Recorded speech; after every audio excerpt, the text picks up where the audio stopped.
Before I ink this, I'd like to show you guys something. Behold, Captain Gracie. And little witch Morticia. And we have new members of our family. Say hello to Ichabod. And Coco. Aren't they cute? The family's just a little bigger.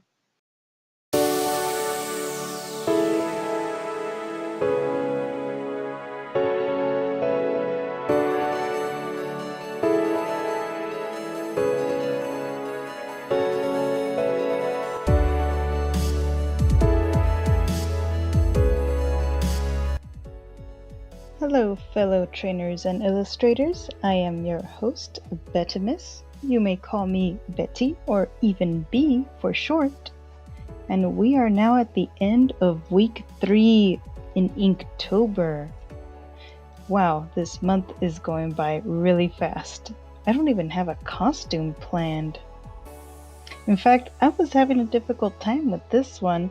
I literally spent many days trying to figure out what I wanted to draw for this video. I wanted to do something with the costume. I looked around my room and noticed that I have a couple of masquerade masks lying around that help influence the drawing for this week.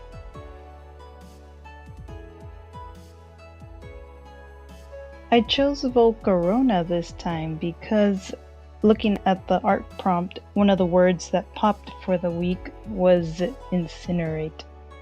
At least, I think it was incinerate. I'm not sure.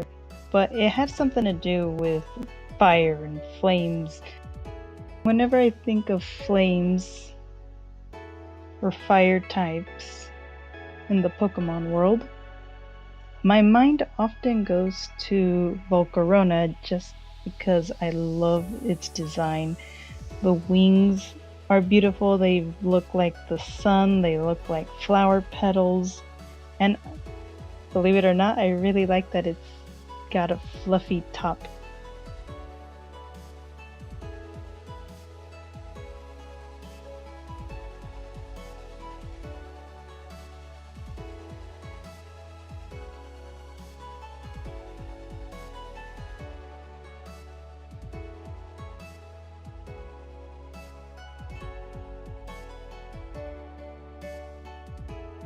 If you take a closer look at the trainer, you can notice my pencil sketches underneath where I actually drew out her legs. This is to help me personally with how the dress is going to fold as the character is walking. And this is my advice to aspiring artists, more towards the self-taught artist. It is important to understand anatomy no matter how cartoony your style may be.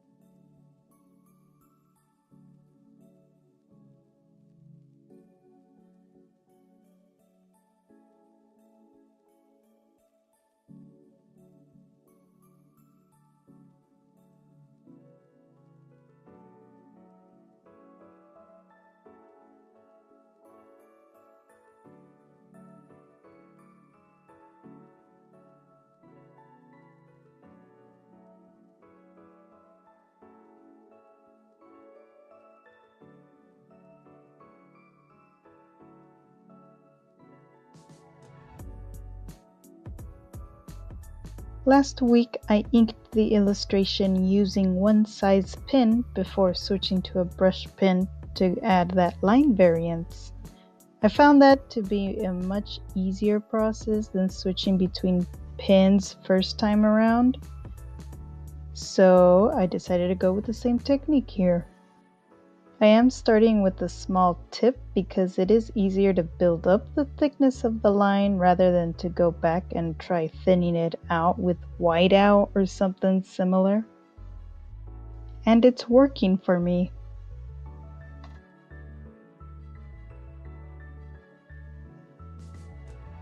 When I'm making pieces that I really want to show people, I oftentimes try to make the characters or the subject to be doing some sort of action. A character that just stands in space and stares at the viewer is very flat, and there's nothing immersive about something like that, in my opinion. There are some exceptions, but we can talk about those later. What I'd like to talk about is have your character do something. In this case, the trainer, or our subject here, she isn't just standing still. She does have a slight stepping motion, like she's stepping off into a different space. At the same time, she has her one hand raised with the Pokeball and the other one is holding the mask. Similar, Volcarona isn't just simply floating in place.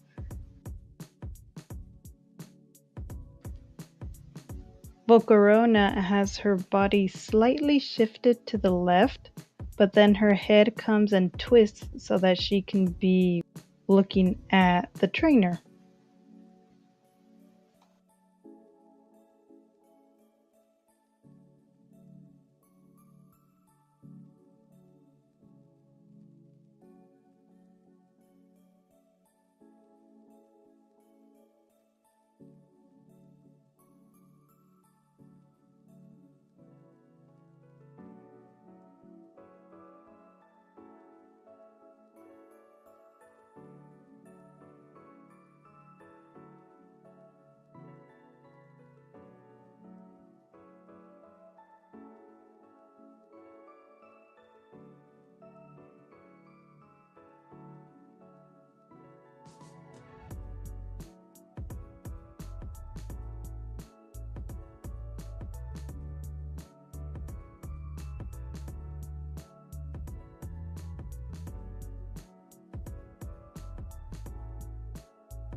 I love Volcarona's wings so much and the color on them, I decided to go with a colored brush pen.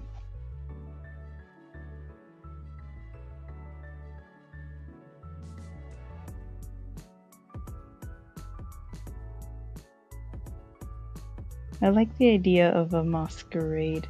I've never been to a masquerade, not even in conventions, because I'm not much of a party person, honestly. But doesn't mean I can't appreciate them.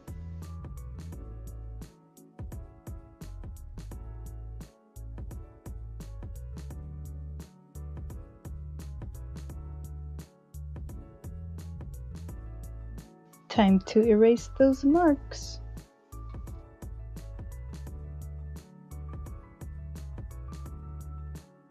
Once again, add that line variance to add depth and more interest. When using a brush pen, you want to be really careful with how much pressure you put onto it. Since it is a brush, the harder you press on it, the thicker the lines come out.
I fell in love with these circle backgrounds last Inktober, if I'm remembering correctly, when I was just tired of just trying to make a whole background.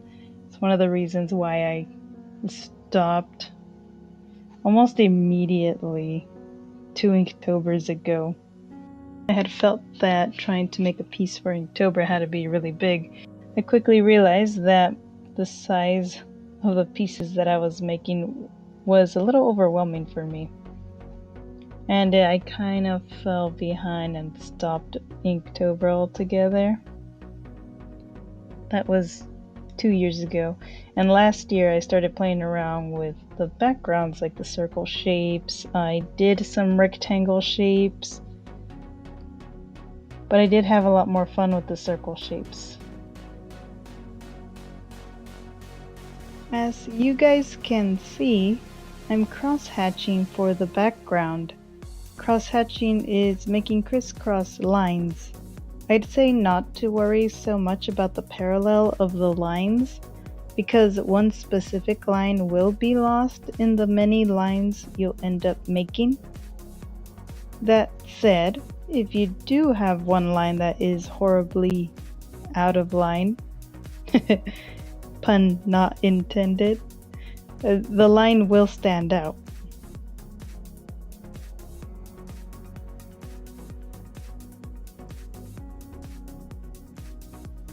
If you really want to make it super perfect, be prepared to take a long time. It took me nearly 30 minutes to cross-hatch this entire background.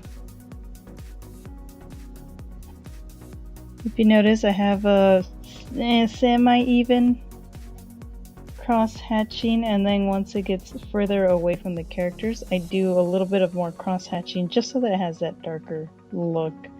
I wanted to create a semi-glowy effect.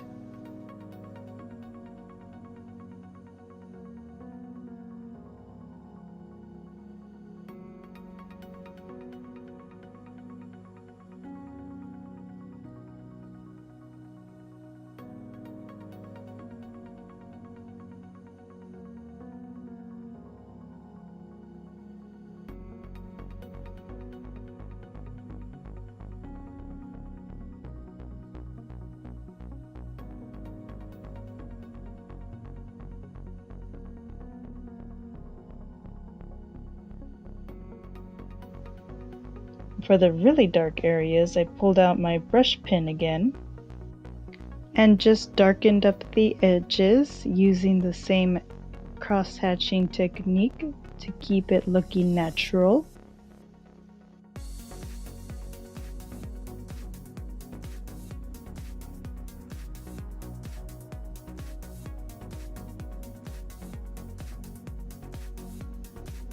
And when cross-hatching, you guys, don't be afraid to do a little bit of cross-hatching on the characters so that it feels like one cohesive piece.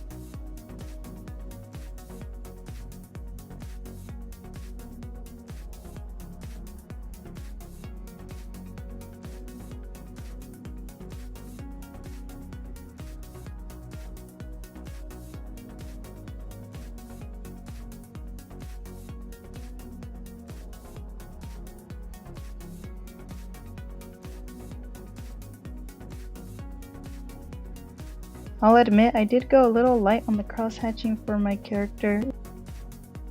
I may just go back to this piece later and add a little more cross-hatching.